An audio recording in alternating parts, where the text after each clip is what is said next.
Welcome back. I'm back. You're back. We're back. Um, I didn't really have much to talk about last week, so didn't make any videos. But I'm back now because there's some things that we need to talk about. Couple developments, let's say. So let's get right into it. I feel like I am a Shedeur Sanders sponsored podcast YouTube channel, whatever you want to call it. I feel like that's me because all the content that I want to produce is based on providing the positive side of Shedeur Sanders to not only Browns Twitter, but just draft Twitter and NFL fans in general. And I feel like it's my job and my duty. Just because I've watched so much of them, and I need the story needs to be told correctly. It needs to be told fairly and correctly. And currently, it's not being told fairly or correctly. Um, but let's just get right into it. We're talking about this because we're talking about Shador because it just came out on Monday that he's not gonna participate in the NFL Combine. He's gonna be there. He's gonna interview with teams, um, but he's not gonna throw, not gonna run, not gonna do any of the combine activities other than meet with teams that are there. And people are people are I want to say mad or upset, but people are up in arms. People are surprised. People are shocked. And I don't know why people feel that way. Because because for one, generally the top prospects at the quarterback position haven't thrown at the combine, haven't really participated, just come to do interviews like Shador's doing and go on their merry way and do it at the pro day. That has happened before. Caleb Williams did it last year. Nobody really had a problem with it. The thing that people have a problem with is that he's doing this, but they don't think he is the top quarterback prospect in the draft. Now, most people don't think that. Most people don't think like what sorry, let me not do a double negative. Most people think that Cam Ward is the number one prospect in this class. Um and I don't have a whole list in front of me, but I know that I have Shador as my number one quarterback in the class. Um, Quincy from check out his YouTube. If you know Quincy from Brown's Twitter, check him out. He's not the biggest Shador fan, but he is saying that Shador is his number one quarterback in the class. Mel Kiper has Shador Sanders, the number one quarterback in the class, and Ray GQ, Ray Garvin. Shout out to DD Fantasy Football. Check out everything that they have to offer in regards to fantasy football and pre-draft process stuff. Um, Ray G also has Shador as his number one quarterback in the class. Now, maybe there's some others out there, but I haven't really seen it. Um, and in fact, I will be getting into a video later this week with some drastic rankings, and it's not even just Shador, just at prospects as a whole, the top 40, um, like the top 40 prospects. People got some wild evaluations out there, and somebody out there has Shador ranked QB8 in the class. QB8. I'll let that sink in. Um, I don't know what people are thinking, don't know what they're doing, don't know what film they are watching. But we'll get into that later this week. But today, he's not doing things at the combine. And like I said, people are up in arms about it. He the fact is that he doesn't need to, because at this point he it could only hurt him. A bad performance, a bad showing at the combine could only hurt his draft stock. A good performance wouldn't help it. Um, I think by now most teams have an idea of if they have Cam Ward or Shedeur number one. And I'm gonna assume, I obviously could be wrong because teams are crazy, but I'm gonna assume that most teams have Cam and Shedeur ranked one or two. Like those are the top two out of everybody in the class. I'm gonna assume that. So with that being assumed, if a team has Shedeur number two right now, if he goes to the combine and bombs and just everything goes wrong, there's a possibility he could drop down to three. But with a great performance, I still don't think he would. If they have him two, I don't think they would move him up to number one. So he could only lose standing, and I don't think he could gain anything from being at the combine. I really don't. Um, so obviously I'm not upset with him for deciding not to throw at the combine. I'm really just questioning why there's a lot of folks out here that are very upset about it. Um, as of me recording this, we don't know if Cam Ward is throwing at the combine. And to be quite honest, I don't think he should either. If Shador's not, there's absolutely no reason for him to. I don't think that would be wise because he's in the same situation.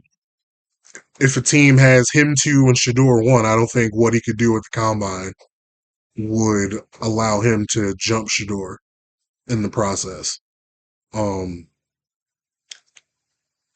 but the throwing at the combine probably would, like, there's less of a chance for Cam to look bad at the combine, I would say, because people want to see his arm strength, and that's all people talk about with Cam versus Shedeur is the arm strength. The arm is so much stronger than Shedeur's. Shedeur has a fucking noodle for an arm. Like he can barely throw a baseball. Like of course he can't throw a foot. People are coming up with the dumbest things to say about Shedeur Sanders in favor of Cam Ward, and like we don't. This is not something that we need to be doing. We don't need to be psychoanalyzing. Oh, maybe Shedeur didn't want to throw at the combine because he has a weak arm.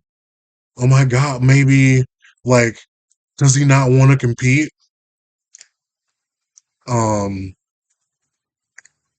and to that I say that's the wrong way to look at this. And if you need the combine performance to be able to correctly analyze and scout Shedeur Sanders or Cam Ward or any quarterback, if you need the combine performance for that, then you shouldn't be scouting because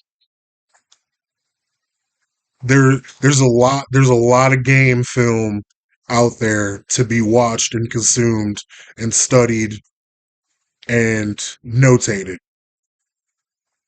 Shedeur Sanders has 50 games on tape. There's 50 games of tape for you to see what his arm looks like, to see how accurate he is, to see what kind of decisions he makes from the pocket, to see how long he holds onto the football, to see how many sacks he takes. to see what he does when he does, on the rare occasion, have a clean pocket. All of it's there. All of it's there. And I don't know what the combine would do to help his stock. I really don't. There's, like I said, there's really no reason for him to throw at the combine. And then, and I got all that out of the way first, but the number one reason, I feel like, and I feel like it should be obvious to everybody that's paying attention to the process, um, the reason that he isn't going to perform at the combine is, one, because he doesn't need to, it can't help him, but two, and the bigger reason, and probably the main reason, is there's some teams in the top 3, top 5, top 6 told him, you don't need to. You don't need to do it. You don't need to. You get to a certain point, you're coming to us, buddy. And you know how I know? Is because they did it at the East West Shrine Bowl. He did it at the East West Shrine Bowl. He was he was on the roster of the East West Shrine Bowl, showed up, did some interviews with teams, and they were like, you don't really need to practice. Like you're probably not going to make it out of the top 3. And the Titans, the Browns, and the Giants told him, don't suit up, don't play, don't risk it, don't risk it. They told him that a month ago. If they told him that a month ago, what's changed in 30 days? Nothing. Nothing has changed in 30 days. They've There's not any more new information from 30 days ago until now. Except, well, there is one thing. He did drop a rap song. He did do that. He is a little too hip hop for some of our liking, but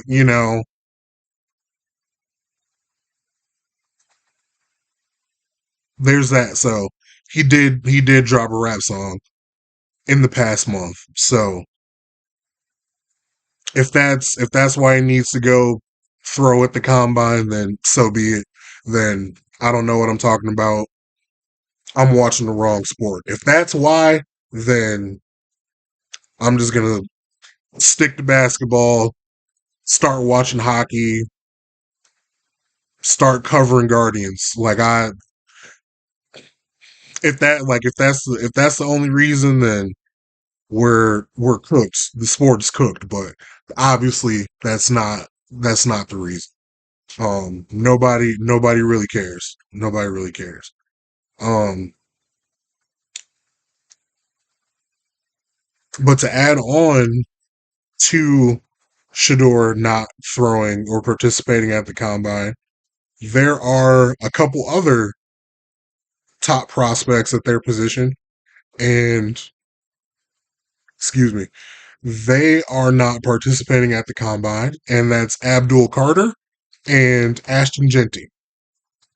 Abdul Carter, the edge from Penn State, and Ashton Genty, the running back from Boise State. Now, I already know what the pushback is going to be. The pushback is going to be Shedeur Sanders is not the head and shoulders number one quarterback prospect in the class.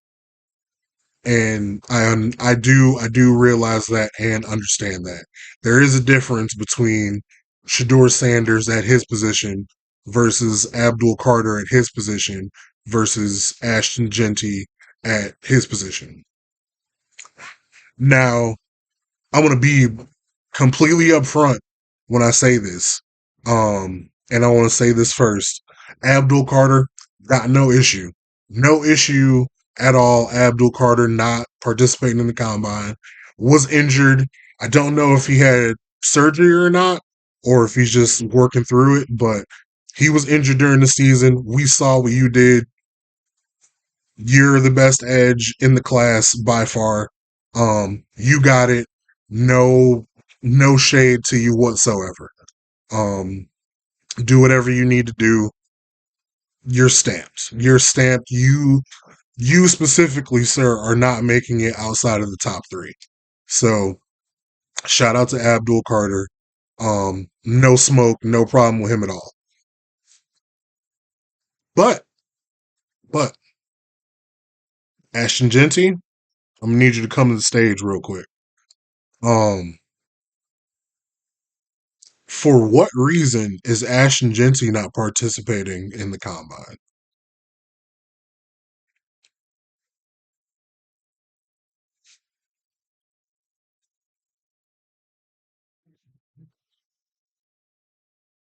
Why are you not participating, Ashton Genty?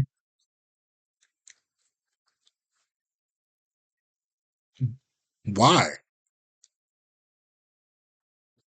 Because running backs participate in this event. Running backs participate. Um, and I'm not gonna do a whole history of who has and who hasn't at the running back position. Um, but some people pretty recently that you'll be trying to catch as far as running back rankings in the NFL when you arrive into the NFL. Back in 2023, they participated in the combine, and that was Jameer Gibbs and Bijan Robinson. Now, this may be a hot take, but I I don't think Ashton Genty is a better prospect than either of those two. There's a lot of talk about Ashton Genty being this generational running back prospect, and I don't see it. I don't necessarily believe he's that generational prospect. Um, he is the best prospect, and he is a great prospect at the running back position. Don't get me wrong. Don't get my words twisted. Um, he is a great prospect. He was a great running back, one of the best running backs in the history of college football. And the numbers and the tape bears that out. But just as a prospect, I would have him. I would have him third behind Bijan and Jameer Gibbs over the past couple years. He would be third.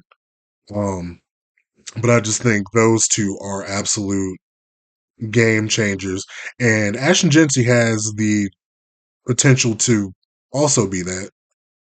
Um, but if I was just picking for my team, I'd rather Bijan and Jameer before I picked Ashton Genty. But getting back to him not participating in the combine, um, I'm not sure why that would be a thing that he does. Because one, people could say, oh, he's head and shoulders the best running back prospect in this class.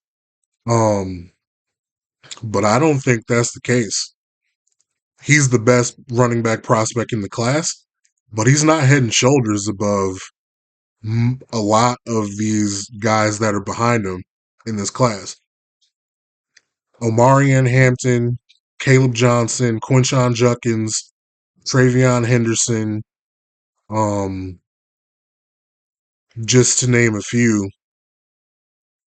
He's better than those guys, but he's not head and shoulders better than these guys. Um, and if you pay attention to draft coverage, you know that this is the best running back draft class we've had in a very long time. And the only reason I could see Ashton Genty not participating in the combine is because he thinks that he only has something to lose and nothing to gain. I think if he knew he could go out there and run a 4.3, that he would go ahead and do that, and that would raise his stock, maybe not significantly because it's pretty high already. But I think it will still raise his stock, and he can maybe jump into the top 10. Um, I don't know if he'll get drafted in the top 10. As it stands right now, I don't know that. Um, and I don't. It, he probably won't fall out of the first round as it stands right now, but he would solidify himself as a first rounder if he could go to the combine, run a 4.3. But I don't think he can. And that's not really a knock. That wasn't really his game. Like, yeah, he was breaking off long runs in the Mountain West, but his true ability is when you watch him in between the tackles and how the first and second guy cannot bring him down when they get to him. Um, Within those first few yards of the line of scrimmage, like he is an absolute an absolute tank in the backfield that can't be brought down with just one person. The speed isn't the long speed isn't the strong suit. Not to say that it's bad, but it's not great. So I didn't expect him to come run a 4.3. Um, but I like if he just ran four anywhere in the 4.4s, if he could do that, like that would just solidify it as as a first rounder. But maybe he can't. Maybe he can't. Um, so I guess it is what it is. That was kind of interesting to me. People are up in arms about Shedeur Sanders not throwing at the combine, and it confuses me because I'm the same way, but about Ashton Genty not running at the combine. Like why is he not? Um, but I guess we can agree to disagree there. Um, yeah, so it is what it is. Now, before I get out of here, I just want to talk about a couple of rumors that may have traveled across my timeline. And the first one is about Matthew Stafford.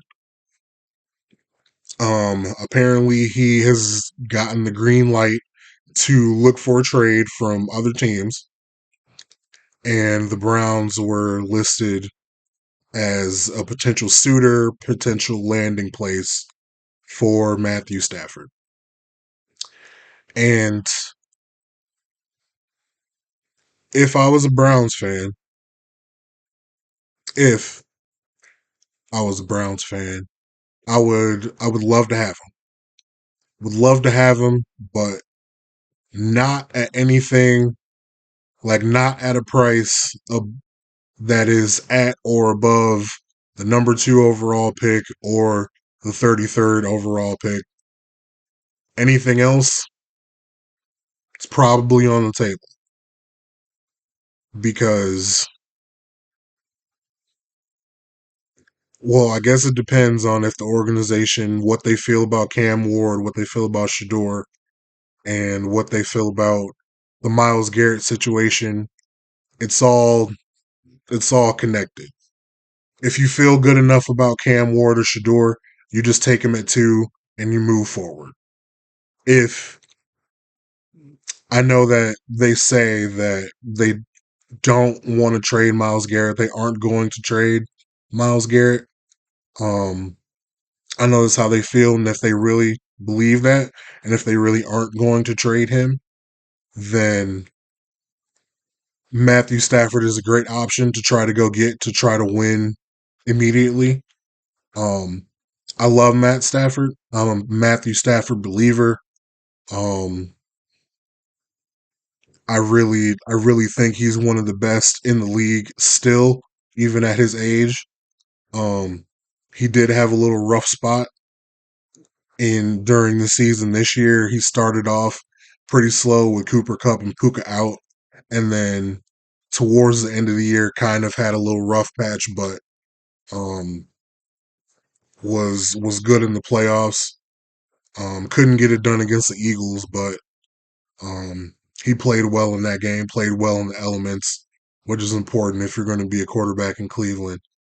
Um, but yeah, got not too much to say about that. We'll see what happens if it happens. But Matthew Stafford would be a great option for the Cleveland Browns. But it is kind of difficult to see how those timelines mesh together because he's 37 and you would win more games than you would with Matthew Stafford than a rookie quarterback. But with the way the team is currently constructed, don't know if it will be that many more games. Um, but yeah, it'll be a good option just for not number 2 overall or number 33 overall. And the second rumor that crossed my timeline, um, that hits that hits close to home with that jersey right there. Geno Smith put out a tweet, put out a tweet with the gif of LeBron just getting up, walking out of the press conference. Um, if he's on the move, I want him in Cleveland. I want Geno Smith in Cleveland. Um, no doubt, if Geno was a Brown, I'm I'd be 100% back in. Um, because obviously I love Geno. I love him as a player. Think he's a great person. Um, but I'm so glad that he got the opportunity in Seattle to be the starter and show us that he was the player that a lot of people like myself knew that he could always be. I've known since 2011 how good Geno Smith was. And I believed it when he graduated, when he got drafted, when he was with the Jets, when he was with the Giants. I've known it this whole time that he is a very, very, very good quarterback. One of the best in the world at playing the position. Like he sees the game in a way that a lot of other people don't see it. He can make all the throws and he's just he is the leader that you would want for your football team at quarterback. Um so I don't have much to say because he sent out one tweet. We don't even really truly know what it means. Um it could just be a negotiating tactic. Like, if I'm being honest, I don't see him leaving Seattle. I don't see Seattle making the move to trade him away. I really don't see that happening. So I don't want to talk too much about it and get too excited about him possibly being a Brown, but I just wanted to put that out on everybody's radar. Um, but yeah, so I'm. Thanks for watching. I'm back. After a week hiatus, I'm still I'm still listening to the Drake and Party Next Door album on repeat. My wife can tell you, she can co-sign that statement. Um, she's probably sick of it already, but hey, it is what it is. So until next time, I'll see you guys later in the week. And until then, we'll see you.